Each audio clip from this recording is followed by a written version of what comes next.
I want to welcome you into the Lootpress Studios. You're watching the Lootpress Sports Lowdown. I'm your host, sports editor at lootpress.com, Tyler Jackson, joined as always by my co-host and sports writer, Rusty Udy. Rusty, how are you doing today?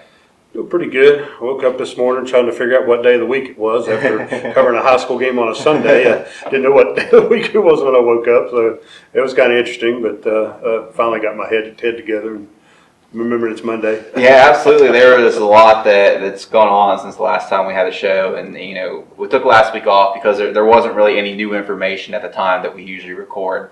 And basically what happened is all the points that were restored back. We had a couple of lawsuits. Different wording. The Class A state volleyball tournament got rescheduled. We'll get into all that. First off, we want to talk about some of the playoff games that we had this weekend. I wanted to just briefly go over some of the losers, some of the teams that lost in the area. First round of the playoffs, and it's Meadow Bridge, Nicholas County, West Side. Obviously good seasons to get into the playoffs, but they all fell a little bit short, and Beckley as well. Beckley went to Morgantown, and they fell there. So, always an accomplishment to get to the playoffs. We're going to go ahead and kind of get into the teams that did end up winning, though. We were able to staff up. We had 4 home games, 4 home playoff games there. So it feels like each year we're getting a little bit more. James Monroe, obviously, we'll talk a little more in depth of their game. I do want to start off with our Friday games, and that's going to start with Oak Hill and Lewis County. Oak Hill was one of the winners. Slow first half, nobody scored, and then all of a sudden they turned it on there in the second half and braved the elements a little bit. Yeah, it was just I know football's football, but it was kind of a stupid night to play football. and Lincoln County wanted it, Lewis County wanted it that way. They were pretty one-dimensional, had a running game, all they had, and they wanted to kind of muck it up a little bit, make it sloppy. And, for the first half, they were pretty solid. They have a defensive end, kind of lineman guy, the Gillespie kid, I believe his name was, that, he was one of the first things that Devon talked about after the game was, just how good that kid was and probably the best lineman run stopper that they had seen all year. And he kind of baffled them a little bit, gave them some trouble. And, of course, Oak Hill hurt themselves too. It seemed like they had about 35 procedure penalties all night, I don't know if it was the excitement, playing at home, the 2-week layoff. I'm not sure what it was really, but, the first half was kind of sloppy and not a whole lot to it. Weather was kind of a factor in the whole thing. But second half, Oak Hill kind of found their groove a little bit. There was a brief spurt there where, the weather kind of folded just a little bit. It was still bad, but not as bad. And Oak Hill was able to get their speed going. Richardson got on the edge a couple times, and it just changed the game. And then Lewis County had the unfortunate drop punt, basically right at inside the 5. And Oak Hill scored 13 points in a blink. And Lewis County's just not geared to come back from something like that, and they just really never moved the ball much after that. Yeah, that Gillespie kid you talked about, we have a freelancer that helps us up in the North Marion area, and when they played Lewis County, he very specifically mentioned the Gillespie kid, so he's turned a lot of heads for a lot of teams across the state this year. But for Oak Hill, you could just kind of feel the excitement. The coaches have talked about it all year long, and especially after that first 10-win season and over 70 years. It's very special. You get to do it on your home field, and it kind of feels like there's a lot of buy-in, a lot of momentum and a lot of hype kind of around the program when you do something like that. I talk about it, but one of my favorite weeks of the year is that that quarterfinal week, just because it gets really zany, and nobody's really bad at that point. You're there for a reason. You're usually a pretty good team, so a lot of zany things happen. And now Oak Hill's kind of in that category, and they get to advance. And really what a turnaround for Devon Marion. Not only has he taken the program to the playoffs in his first 2 years, but now he's won a game, and that's pretty incredible. You win a game, you win it at home. There's a lot to cheer for there now. Yeah, a lot of history in that win. That first 10-win season since 1950, first playoff win since 2001 when they beat James Monroe. They hosted that game. They were the home team in that game. It was actually played in Beckley, and then it was the first home game since 2000. So, it's a big deal, and the kids are really enjoying it. They're playing really good football. Their defense is playing really solid, and you watch them, and sometimes you kind of scratch your head. It's like, man, how do they keep winning? But they just keep getting it done, and that's the bottom line. It's all about W's right now. It's not about style points and beauty. It's about W's. Yeah, absolutely. I want to move on to the game that I covered, and that was South Harrison at Bluefield at Honeycutt Stadium in Princeton. So there was a bit of a situation. Graham and Bluefield share Mitchell Stadium, and the VHSL playoffs were already scheduled, and they already had preference. They took Friday, and South Harrison, as the away team, gets to choose, and they weren't budging off of Friday. So the compromise was, okay, Princeton's not playing on Friday, so we use Honeycutt Stadium. And man, like as you mentioned, it was football weather. There was snow all over the turf and everything. And by the end of it, it had kind of melted away because it shifted into rain a little bit. But I stepped out of the press box for the final 16 seconds, and it was just, it was freezing, it was windy and everything. But I saw so many people that were just, so agitated by Bluefield being a 4-5 team hosted the playoffs. And I kept my mouth shut on it because, that let them do the talking for it. And that's exactly why a 4-5 team hosts the playoffs. You can look at the record all you want. South Harrison came in 8-2, good ball team, young talented players. Right. But you come in 8-2, and the game 2018, it would indicate that it was super close. But a lot of that was just mistakes Bluefield made. You have a punt that goes over your head in the end zone. You give up a free 7 points there because South Harrison recovers it instead of Bluefield just falling on it, taking a safety. Then you have a punt that goes 3 yards from the Bluefield 8, so you're setting them up at the 11. You give them an 11-yard touchdown right there. People were so torn up about a 4-5 team hosting the playoffs. And this is exactly why the strength of schedule thing matters. Because if you could look at Bluefield's schedule, they probably played a tougher schedule than most AAA teams in the state. That's right. You're talking about Oak Hill's in the second round of the playoffs. Bluefield played them. Princeton's in the second round of the playoffs, and the number 1 overall seed. Bluefield played them. You look at James Monroe. That's a team that gave Independence all they wanted, and they got into the playoffs. Played Beckley. Yeah, absolutely. They played Beckley, a quad A playoff team, which everyone in quad A was a playoff team. But they earned their way in. Yeah, and Graham's on a run right now. I think they're in the quarterfinals in VHS. That was a tight game. Yeah, 10-0 game. Yeah. So you look at all these. You could talk about the 4-5 record and tout about it all you want. But this is the reason the strength of schedule matters. Right. So you can't get any cheapies. So Bluefield, I feel like they earned a home playoff berth. They've always played the schedule. Nothing's been different. It's not like they tried to schedule anything differently to manipulate it. But to the game itself, Willis Wilson was hurt. He suffered an ankle sprain against James Monroe, and I've talked about it. He has the most yards from scrimmage on the team. Leading rusher, second leading receiver. So that was a big blow. So they just lined Ty Patton, who's been a fullback, up and let him play running back. And he kind of ran all over South Harrison. He was hard to bring down. And when it's cold, when it feels like it's 16 degrees out and the wind's whirling, you don't want to tackle a fullback / linebacker type when he's rolling downhill at you. And I thought this was one of the best Bluefield games on offense that I've seen all year long. They strung together. I think they had 4 drives of over 60 yards, and they strung plays together. They weren't relying on explosive plays to move down the field, and that's the one thing I feel like this Bluefield team hasn't had was any consistency on offense. Now they had a ton of boneheaded mistakes, and head coach Freddie Simon talked about it. He was like, we did so much to lose that game, whether it came from the special teams aspect. But they led there in the third quarter, and the biggest play of the game came with I think 6:35 to go. South Harrison's at the 3 quarter. The running back who set the sophomore, he set the program single season rushing record. Jeff King comes over and hits him at the 1, fumbles out, and Ty Patton, of course, recovers the fumble, and Bluefield's able to burn off essentially 6 minutes of clock and only gives South Harrison about 16 seconds left. And it seems like with this Bluefield program, it doesn't matter. Like once you let them in the playoffs, they are dangerous, and we'll talk about this a little bit more when we get to Independence, but. Look at every time Bluefield's been in the playoffs the last couple of years. When they got in 2 years ago against Independence, what happened? That was a 2012 game. That's the closest game Independence played all year long. It came down to essentially, the final possession. Independence got strip sacked, but Bluefield's a tough out in the playoffs. And you go back the year before that, they went and won 2 road playoff games and led Independence 20-7 at the half. So when they get in, they're very dangerous. And now. I don't know if that carries the next week, but that's just a solid win. And I think that's what Freddie Simon always just talks about. Just get into the playoffs, and we'll see what happens from there. But really an incredible night. Yeah, I mean, and when I saw them against Beckley, of course they were so banged up that night. That basically his philosophy was we just need to get in.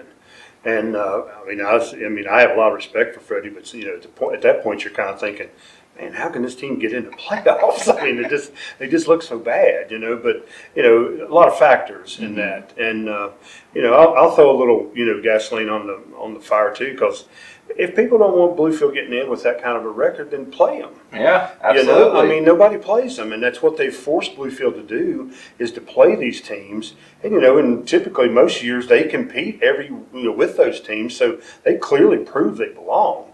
They clearly prove they belong by beating South Harrison. So play them. If you want to knock them out of the playoffs, play them. Otherwise, just shut up. I mean, it's ridiculous. So, it's a big win. I really never thought Bluefield would be at this point in the season. So kudos to them. I mean, that's impressive work for those kids, and still playing hurt. Still got kids out, making big plays at the goal line. I mean, that's how you win football games. That's impressive. Absolutely. I mean, you look at Bluefield's schedule. Let's talk about. So we have like 20 local teams or so. So you count Bluefield, that's one. The only local teams that play them: Oak Hill, Beckley, Independence, James Monroe, and Princeton.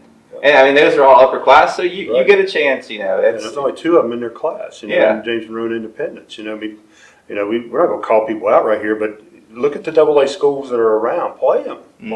Even some of the AAA schools.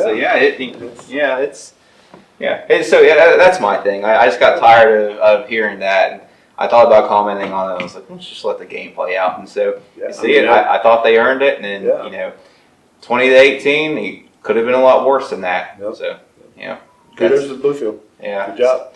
I want to move on to the other game that I covered on. So the schedule really worked out with all the snow and everything. So I ended up getting Princeton, Hampshire, 116 seed. And Hampshire came out and they competed with them in the first quarter. It was, I think, 14-9 at one point. Hampshire ended up losing their top receiver. He had about 100 yards before he went out in the first half. And things kind of fell apart for Hampshire. But man, Daniel Jennings had one heck of a game. He had 339 yards from scrimmage. It was a really good weekend for running backs. Daniel Jennings, Silas Nelson, Saquon Barkley. The 30 Eagles not out. Yeah, but all those New York Giants fans just burying their heads. But Jennings, he looked good. He scored 4 touchdowns on his first 6 carries. He just one right after another. I just kept looking down, and I'm like, man, he's up to 200 yards already. But he finished with 339 total yards. He had a 73-yard screen pass with like 20 seconds to go. Scored it in the first half, and there were people that I saw the first comment that was for sure like, why was he left in to score 6 touchdowns? And I don't always agree with some of the stuff Princeton does. I think even when they brought their JV kids in, they were throwing a little bit. But on Jennings' specific instance right here, he scored a 6th touchdown 15 seconds into the second half. I mean, it was a playoff game. And all coaches play their starters to start the second half. I'll do that. Yeah, and so it's like 15 seconds in, he's got a 6th touchdown. So I just kind of throw that out there, but he looked really good. We've talked about it, but it's doubtful that Markel Lowe returns. He suffered a pretty significant knee injury, and it doesn't seem like there's any shot that he's going to be able to return. They were without Kalen Kaiser in this game too, and I think that was their plan coming in. Is we know we're a number 1 seed. We have a favorable matchup with the 16 seed. Yep. So let's just try to rest our guys and get them healthier for this next stretch run. Yep. And I think, especially for Kaiser, and I thought it kind of showed up a little bit because Princeton was giving up a lot. They were getting gashed. They were giving up big runs. And that's kind of one of my concerns with Princeton moving forward. Right. It saw it against Parkersburg South too, is, how are you going to stop the run? But they adjusted after that first quarter. I think the biggest play came essentially on a fake punt attempt. They got 51 yards, Hampshire did. But after that, they did a good job of shutting down. And some of that had to do with Vinny Greer, the top receiver for Hampshire, going out. But they did a really good job of taking everything away. So, a solid win, a solid adjustment. And, there's some sort of magic in the goal lines there at Honeycutt Stadium. Talked about Bluefield forcing the fumble on the one. Princeton's been really good all year long on goal line defense. Did against Beckley, did against Bridgeport last year. There were 2 goal line stands that they had in this game, and Hampshire settled for a field goal on one, and then came up empty on 4th down on the second one. encouraging. You come away with a win. You look to next week, but pretty much what you'd expect from a 1 versus 16 matchup. Yeah, I mean, I just kind of felt like Princeton was, I don't know if going through the motions is the right word, but I mean, it's hard to get emotional, even though it's the playoffs. They've been there before. It's not like it's a new thing for Princeton. And, you look at Hampshire and it's like, well, we're probably going to beat them by 45 or 50 points. Everybody felt that way. So it's hard to kind of get motivated for something like that. Hampshire's coming out trying to make an impact immediately, so you kind of get that. You see that quite often. First quarter is kind of even, and you're like, oh, we might have an upset, and then the real team shows up, and it's like just mows them over. So it's about what I expected out of that game. And it's a shame for Markel because that kid's a really special player, and he's a special member of that team, and I think that is a blow that maybe, you always got that one player, even though you got a bunch of good ones, you have that one player that if you lose that kid, that really affects things going forward. And I kind of think that might be the case with Princeton. Yeah, that's, how are you going to be able to, because it's just more so, it's the inner workings of Princeton's offense. When you have Lowe, you can move him around, do so many different things. You can use him as a running back, you can use him as a receiver, and it just stresses defenses to the point they have no answer for those sort of things. And then on defense, he ties everything together as the linebacker. Right. I think that's where the problem may be the most. Yeah, I don't think it's a coincidence that since he went out, Parkersburg South and Hampshire have really had a lot of success running on Princeton. Yeah. So it'll be something to watch with North Marion this coming week as well. Yeah. Yeah, I think they can get through this week without any trouble. North Marion's a good team, but I don't think they have enough weapons to handle Princeton at all. But now once we get into the following week, and you start getting those matchups, that's where it really gets interesting. Yeah, absolutely. They'll win and they move on, so they'll get North Marion, and we'll preview some of these matchups a little bit later. Final game of the weekend was James Monroe at Independence, and this one I didn't expect James Monroe to be up in the first half. But it didn't really surprise me the way that it kind of unfolded. We knew coming in James Monroe had a really good defense. They've been a championship program. They were in the state championship 2 years ago. They were a semifinal team, and you can talk about them being a single A, but it's kind of in the culture of that program. It was 2016 whenever they played for the state semifinal in Double A, right. And even before that, throughout the 2000s, they were always one of the top seeds in the playoffs. Always meeting up with Bluefield or Weir or something. Yep. So that's always been a good program.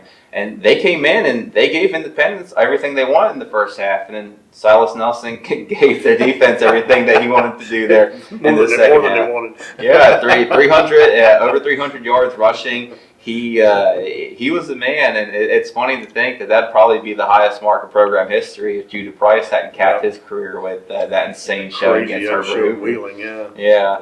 So you covered that one. Just talk about some of the amazing feats, because not only that, I don't want this one to go by the side either, but Peyton Gardner nailing a 46-yard field goal. Yeah. His mom posted something. That's the end of his school, a state record. Yeah, I think so too, because that's what I saw in the program. But his mom posted something like, that's the end of the football career, and I'm like, I suspect some college coaches might be, field goal kickers at a premium. Yeah, they might be trying to get him to come do double duty a little bit. Metro News was there, so that's more coverage. That's the one thing about playing on Sunday is everybody was in town, so it's interesting. But I really thought this was a tough draw for Independence. Just in the fact of James Monroe is really good, and you get 2 weeks to prepare for a team. Then when you got a staff like John Mustaine and that group over there, I thought it was going to be a little bit of a tough game for Independence. And they had both teams had a pick six, and both of them had a big run by their two big running backs, so it was a pretty even game. Peyton's bomb was the difference at halftime, and it was funny when they came out. I thought this might be pretty interesting, but basically they just lined it up, gave it to 12, and said go at it. And Silas just kind of pounded them, and really impressive. I was really shocked they beat him up between the tackles. So I was really surprised at that. I mean, I thought they might do that for a little bit, but then they would probably have to make some adjustments later. But they just kept pounding the rock, and Silas just kept answering. And then I think one thing that maybe a lot of people don't know about him, and I guess because you see those big runs outside and stuff, but when he's between the tackles, I mean, he's shifty. I mean, he really moves left, right. Yeah. I mean, he had people just diving all over the place. So, incredible run. And when he got to the next level, it was lights out. I mean, those guys were just having trouble getting near him. So, I thought that was one of the more impressive performances I've seen by an Independence running back. And he already says a showed lot it. considering there have been 2 Kennedy Award winners there in the last 3 years. Yeah, and probably kind of unexpected just a little bit. I mean, I didn't think that they would, kind of go just pretty much to a straight run. I'm trying to think just in the back of my head. I don't think Brock threw the ball more than once. I believe it was the pass interference call, that they kind of had him behind the chains a little bit, and then that set Independence up with a first down. I'm pretty sure it was only like 1 or 2 passes the second half. So it wasn't like they didn't know what was coming. And, kind of credit to that young line from Independence, because there's still a lot of youngsters up there, some babies up there. And, John said they were starting to kind of mesh and trying to get together. And, he kind of put the game on their back, and they responded. Yeah, and I think people are probably going to look at that around the state and you would think, oh, well, Independence was trailing a 14 seed, 17-14 at the half, and going back to that Bluefield game for 2022, I wouldn't put too much stock in That's right. the outcome. Be glad you didn't get James Rowe. yeah. That's like I said, James Rowe. They went to Bluefield and they beat Bluefield at Mitchell Stadium in their own house to get into the playoffs. They needed that. That's right. James Monroe is not your normal 14 seed. No, if I were to place them there, I would say that I'd say they're a better team than South Harrison. And there's probably going to be a decent argument that maybe they're a better team than Philip Barber. We'll probably know a little bit more about that this coming week. But yeah, if people look around the state, look at that and think that they're getting some sort of indicator.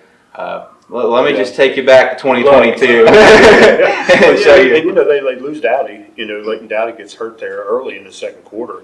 And I'm not saying that would have changed the game, because Independence is still, I thought, was the better team, but I think it would have made it. It would have been a difference because Dowdy's shifty too. I mean, he rolls out, he's smart, and I thought Ryan Mann came in and did a very respectable job, did a really good job, but Coach Morris one time told me at Nicholas County, he's like, we want that second guy to be ready, but the number one's the number one for a reason, and they had done the platoon system through the first 3 or 4 weeks until they gave it to Leighton full time. So yeah, and so it makes a difference, and but I mean, kudos to Independence for just kind of lining up and just man on man, really. I mean, it was unbelievable. Yeah, I think the one thing that stands out to me from this week, at least with the playoff winners, Princeton, Bluefield, Oak Hill, and Independence, is really that they won the same way that they won all year long. And on Oak Hill, it was defense, hold on until offense can give us something. Bluefield, there were some boneheaded mistakes, but finally put some things together there on offense, and you were able to run the ball, you were able to throw a little bit, despite the wins, and really complement the run game and move the ball, played good defense. For Independence, they got back to, not that they ever really strayed away from it, but they've always, John Lilly, and I think he told you in the story as well, they're always, tailback oriented offense. And, they had the Kennedy and Kurt Warner Award winners to prove it. They've had a first team All-State running back every year for the last 5 years, I think. Right.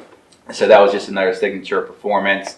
And, again with Princeton, just kind of did so much, they didn't try to make things too complicated. It's like, all right, we're ripping off Daniel Jennings' rushing touchdowns. Just keep giving them the ball. Get the ball in the hands of your playmakers. So I think the teams that won, we didn't see them try to get too cute. They just kind of did the things that the programs have each been known for. Kind of find what works and keep going with it. And they all played really well. I thought it was an interesting weekend, about 5 days it seemed like, but there was no upsets. Even the 8-9 games all went to 8.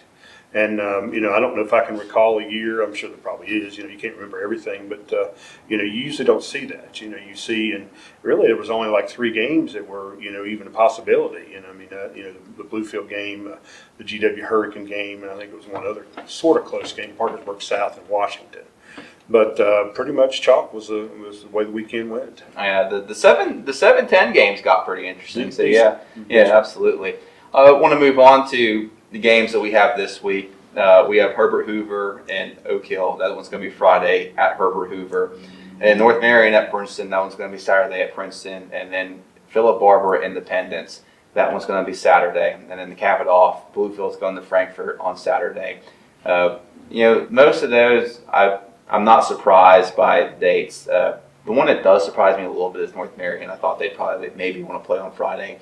But I want to start with Oak Hill, Herbert Hoover on Friday night. This one's a really intriguing matchup. We talked about Oak Hill's defense and how they do a really good job of taking away what you do best. Right. Herbert Hoover is really tricky for me because I always kind of looked at Dane Hatfield as a passing quarterback, and his sophomore year, whenever they went on that run to the state championship game and played against Independence, they kind of morphed into a quarterback run team, and that's kind of been in the DNA of what they do ever since then, and it's been a lot so this year. And I think he went nuts throwing the ball this past weekend. But then the Fisher kid is a running back kind of by position, but he's also like I talk about Christian McCaffrey. He's kind of like that. Right. So you have two very key players on offense that do different things. They're very multiple in what they can do. Right. You can't really get a key on them. It's like, all right, we have Fisher, so we can expect that he's going to run the ball, or that Hatfield's going to drop back and pass. When that's not the case at all. Like, both these guys can run. They can do different things, and it adds so many different layers to what your defense has to defend against. So I'm really curious about that, and I don't know a ton else about Hoover's defense and how they match up against Oak Hill. I do know that the challenge for Hoover, I think, will be getting to Richardson and trying to make him pay, because that's one thing that teams, we've talked about on the show already, teams haven't done a really good job of getting to Richardson because he's hard to get to. Right. He's extremely elusive. He's a great runner. He has a good arm. He can do all these different things. But I think if you're Hoover, you probably try to start with wearing him down or forcing him into mistakes. But it's a really tough matchup for Oak Hill. But it's really intriguing because I want to see what Devon Marion's defensive game plan is. You really have one of the best offensive minds in the state, and Joey Fields, going against one of the best defensive minds in Devon Marion, two young coaches that philosophically opposed. It's going to be a really interesting matchup. And I think Hoover's still playing for a little respect in a way. People are, kind of looking at, when you're undefeated and you're only the number 4 ranked or rated team, you kind of wonder, well, that schedule, is what it is. But I think the difference for Oak Hill this week is this is probably the first team they've faced maybe since Princeton that can affect them both ways with the run and the pass.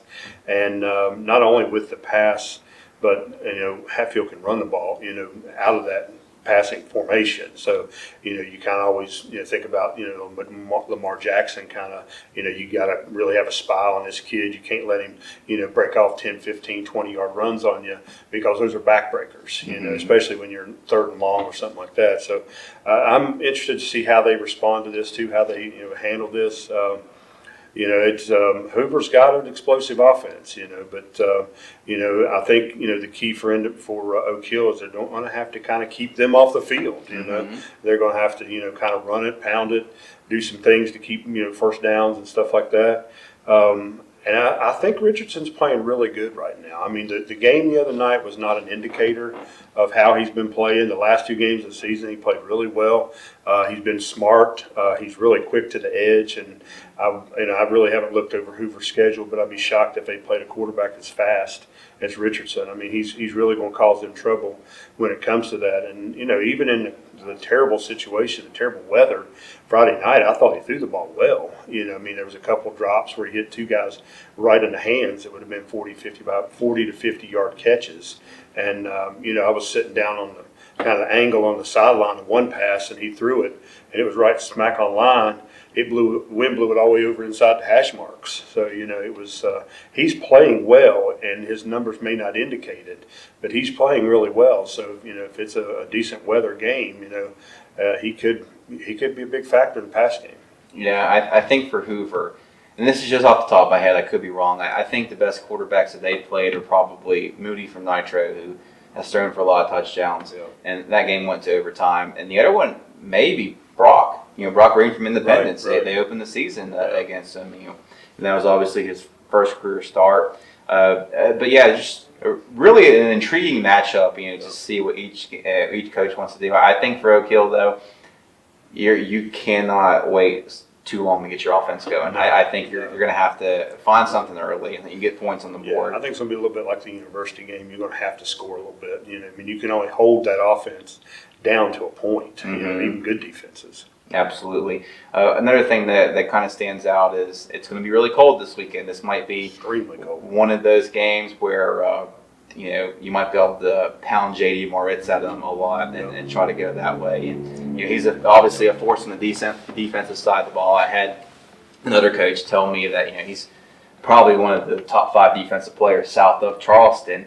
So maybe expect to see a lot of JD Moritz pound at him, and they changed things up a little bit, some Cade Compton a little bit. But yeah, I think both teams are probably going to want to run the ball and pound it. Yep. So I'm curious. I could see this kind of being a low-scoring game, all things considered. But we'll see. Right, and this is the kind of weather where you get fumbles. You hold on to the ball as best you can, but your hands get numb, and you get tighter. Ball pops out, and I think it could flip on a play like that, fumble somewhere. See if it's cold off the river. Exactly. The other one I want to move on to is Princeton North Marion. North Marion has a lot of experience on deep playoff runs over the last couple of years. I'm trying to go back. So 2021, I remember the Bluefield went up there and beat them. In 2022, they got to the semifinals and lost to Independence. And last year, they were state runner-up. Really, if not for a mishandled snap or a bad snap, possibility that they're probably the reigning AA state champions right now. They had a lot of kids transfer out. They come in middling, they're an 8 seed. For Princeton, you kind of got to get started fast, and you got to set a tone on defense. That's the one thing that's really bothered me about Princeton at spurts this season is what are you doing defensively? Like I trust the edge rushers. Right. The rest of the defense is where I get hesitant at. Or these other guys. Keith Taylor talked about it. We want to try some man coverage against Hampshire, and Hampshire fully took advantage of that. Right. So if you have Kalen Kaiser and Daniel Jennings, right, you want to find a way to get there and get them to impact it. But the rest of those guys, those other 9 guys, got to find a way to really step up and disrupt things. And to me, it starts with the spine of their offense. The middle, the defensive line, and those linebackers. You have to find a way to disrupt things, to attack downhill and stop them in their tracks and get them into these long situations. You have to win. You have to earn those certain longs, because when you get there, Princeton's at an advantage. When you have those 2 edge rushers coming off, and they're in obvious passing situations, so those guys at the spine, they have to hold it, and that's the thing that I'm kind of looking for Princeton coming into this matchup the most. Can the middle of your defense force North Marion into those third and long situations? Because regardless, I feel good enough about Princeton's offense that they're probably going to score. They're probably going to put up points. Right. But the defense is really what they need to be showing, especially if they want these, to make good on these state championship aspirations. Right.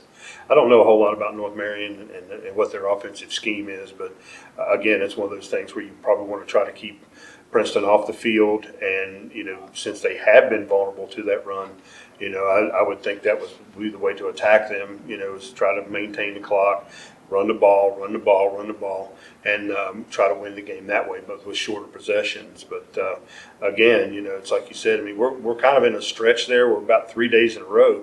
It's not going to get above freezing, so it's like cold, and Daniel Jennings trying to tackle him in 15-degree weather.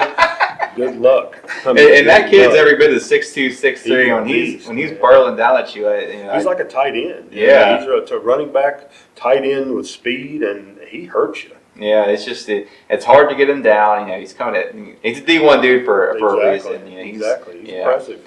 So that's kind of what I'm looking for Princeton. Bluefield Frankfurt's wing T. I asked Westside about him.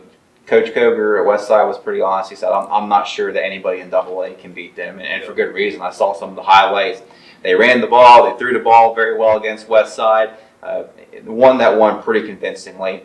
Bluefield, I wouldn't rule him out, because obviously Coach Simons, he'll forget more about football than even really good football people will ever know. 5 state championships, and he's coached in those state championship games 10 or 11 times, so he knows what it's like to be in those big game atmospheres.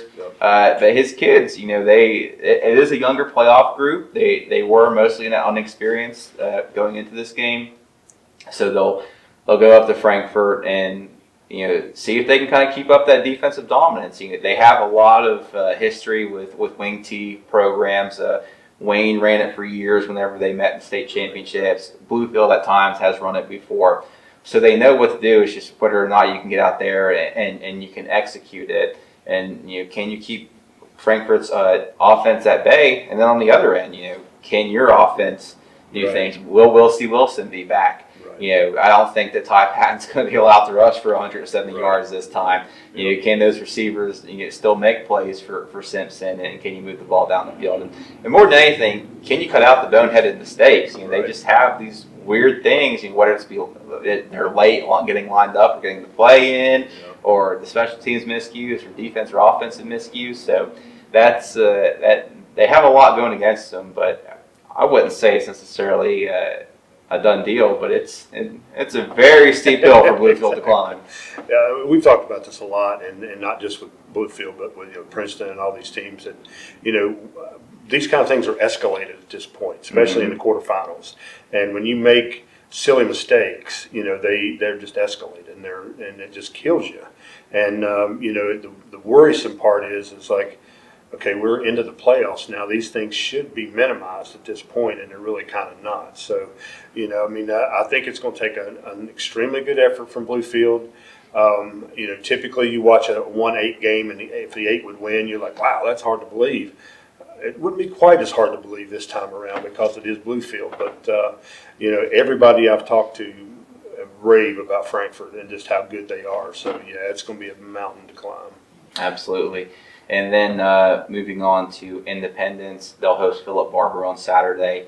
Truthfully, I don't know a ton about Philip Barber. I've looked at their schedule. I kind of came in with some question marks when I saw it. And this is going to be true for a lot of AA teams. When you compare Independence's schedule to the other ones, looks a little bit different. Yeah. Independence is super experienced. I know Coach John Lilly told you that he said he thought they were bigger. But here's my John Lilly statistic. Every time he says that, they're big, a team is big, they usually go in there and beat them. In 2022, he talked about Oak Hill being big. They beat Oak Hill 40-0 that year. I think he talked about Roane County being big last year. They went in there and beat Roane County like 49-21 or something like that. And then there was another team this year, I think he said, they're big or something like that. And it didn't matter because Independence still beat them. So, it's like that old coach analogy, they're gritty or anything like that. Usually whenever John Lilly says that a team is big, that's my thing is like, okay, like this, there's some sort of indicator there that, I don't know if there's a sort of a correlation for sure, but every time he said that, I come away thinking, okay, you're probably the better team. It's kind of an old school thing, I think, a little bit. You downplay your chances and build the others up. Because the last thing you want to do is say something dumb, and the other team gets some motivation out of it. Although that seems to be the way of the world nowadays to say stupid stuff. But I really think that the thing that concerns me is I thought James Monroe ran the ball sort of effectively against Independence, and that's a little concerning, but in all fairness, Brock Parker's a really good running back, and the little Culver kid's tough. Well, one thing I do think is really interesting about that point is that might be the best that James Monroe's actually run the ball all year long. I don't think Parker's had a game like that, so they look good. Yeah, and I don't know if that's the way Philip Barber attacks things or not. I thought they handled the pass well. Independence did. So they were okay there, but I just totally look for Independence to be a little more balanced in this one. I don't know if they'll line it up and just run right at them, especially if they are as big as what Coach Lilly said. They may have to scatter them out just a little bit, with the pass. And I didn't really think Brock had a bad game. The kid played on the screenplay, made a huge. Just a big play. You got to give kid credit. Like John said, if the pass is completed, it's a big gainer because it was wide open going down the field. So, just as one of those things. But, you got a freshman quarterback who gets his feet wet in the first game, and now he's going to be better, going into the second game. And you always have Silas to kind of bank on. So, I would be surprised if Independence loses this game, but it's not impossible. I will say the one thing about Philip Barber is when they played Clay County in the first round this past weekend, Clay came in with a pretty explosive passing offense. I think the quarterback had 40 touchdown passes or so. I think they intercepted him 2 or 3 times. Yeah. So they might be a very opportunistic defense that capitalizes on turnovers. So it will be pretty interesting when we're doing the previews this week to kind of figure out exactly what the scouting report is on Philip Barber and how he wants to attack them. Well, if you don't have much of a running game, you can put those guys back in more of a better situation. But if Independence can run on them, they're going to force people up into the box, and that's going to make the passing lanes a lot more wide open. Yeah, and I wouldn't want to be covering Dalton Atkins, Christian Linksweiler one-on-one, especially with a quarterback that has that kind of arm. Exactly. Yeah. From there, I want to move on to some of just kind of explain what's happened over the last couple of weeks with the lawsuit stuff. So we do have a date on Class A volleyball. I believe it's December 2nd and 3rd, right? 3rd, Monday, Tuesday. At West Virginia State, so they'll finally play that. Tyler Consolidated was removed from the state tournament field. There was originally going to be an 8-9 game, and Tyler Consolidated got removed. I've been pretty vocal that I think that's the right move, and I would do the same thing for St. Mary's and for Dodgers County before the playoffs started. I probably would have moved them in football back up to AA, just assorted for how the ratings went. When the volleyball lawsuit was not lawsuit, but injunction was all solved at the Supreme Court of Appeals.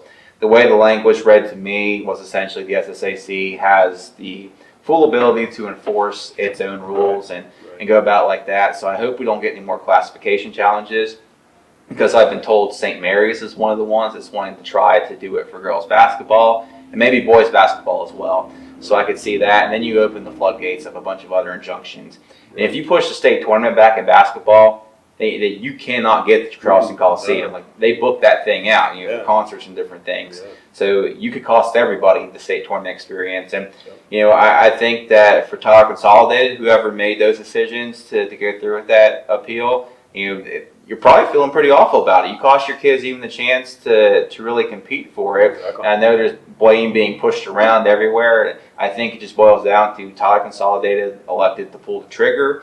And that's where it got to. And I said the same thing for St. Mary's. I would remove them, but I understand why going back and doing so is different. You kind of can't. Tyler Consolidated was basically pushed through on different injunctions, and they probably would have played those sectional and regional games if given the chance. But that's the gamble you took. You took a big swing, and now your kids didn't even get a chance to prove it on the court because of the way things were handled. And I agree with the removing. As tough as it is on the kids, you were put in that class for a reason. Football is different. I've explained this time and time again. Football is different because of the nature of that. And it was proven that these classifications weren't drawn on gender lines. They were drawn on sports lines because of football and the nature of it. So. It sucks for Tyler Consolidated. It sucks for the kids, but hopefully this discourages further schools from going through that route and trying to get through a loophole or anything, because you could cost yourself altogether. Yeah, I think the couple things that came out of it was the gender thing that you said. I mean, that's exactly it. It wasn't based on gender, so that really was a big statement in there. And I read a lot of those legal notices and stuff, and they make my head hurt, because that's the way they have to word things and stuff. Mm-hmm. But basically what I got out of it was the lower court had no right to make that decision to change what the WVSSAC came with. And, bottom line, when it gets to the Court of Appeals, the SSAC is undefeated. They don't lose. So that's the thing that you got to consider. And I know there's always a first, and people want to argue whatever, but we can argue all day long about teams that should be in this class or shouldn't be in that class. I mean, Midland Trail's been in the wrong class for how long now? But they played, and they haven't been filing a bunch of injunctions and stuff. You can go back over history, and it's like that. It's always, when it was 3 classes, the teams at the bottom of AAA were such a disadvantage at the teams at the top of AAA, because you would see that when they would drop down to AA, where they probably belonged all along, they were pretty effective and pretty good. So it's just part of history. It's the way things go. But what Tyler Consolidated did was they just messed up 8 schools from playing in the state championship. That's what they ultimately At did. the Coliseum, yeah. They could not win this. It was not going to be a victory. You know, you can argue where they should be all day long, but the bottom line is they weren't going to win this, and they knocked all those girls out from playing inside Charleston Coliseum, you know, when they had the opportunity. Now, granted, they're going to get their chance, but here we are, how many weeks afterwards, you know? I mean, you kind of wonder how they're going to be able to respond to this. Sure, everybody has the same, you know, kind of playing field. But, you know, you got girls that are playing basketball right now, trying to practice volleyball at the same time. These are things that would have never been going on, you know, prior to. So, you know, I hope it's still a good tournament. I hope it doesn't affect the girls. But, you know, sometimes you just kind of wonder what that effect's going to be. Absolutely. Yeah, very well said. And obviously the local teams we have are Greenbrier West and Riverview, and they'll face off in the first round when it is played. But yeah, it's just, it really has messed things up. I really hope that the way that the Supreme Court of Appeals worded it, and that those lower courts had no right in making these decisions, sets the precedent moving forward. So we can just kind of throw those injunctions out, and we don't have to worry about it. And then I wrote a lengthy piece on it, just kind of going into how we go on here. I would say that all of these injunctions, if there is any way to do it, hear it outside of the county that it was filed in. Like, don't let a Wood County Board of Education, if they file an injunction, don't let it be heard in Wood County Circuit Court. Like, take it to Kanawha County. Take it to where our state capital is, and if there's a school involved there, then move it to a neighboring county. You know, maybe Putnam County or something like that. It does not need to be heard in that county, because you have, I know the law's up for interpretation, but it doesn't set a good precedent whenever the local judge is always ruling in favor of the local folks, and, you know, elections kind of go into these matters. Right. And I'm not saying that, bad. yeah, I'm not saying that that's why those decisions were made the way that they were, because the law is up for interpretation. I mean, even at the Supreme Court, those justices, you get different decisions all the time. 6-3 or whatever it is. They rule differently, and that's fine. The law is up for interpretation, but it's just not a good look. Right. And if you can remove the implication of any sort of bias, especially when it comes to legal matters, it's a good opportunity to do so. Let's just play. I'm tired of the word courts and injunctions. Let's just play. Absolutely.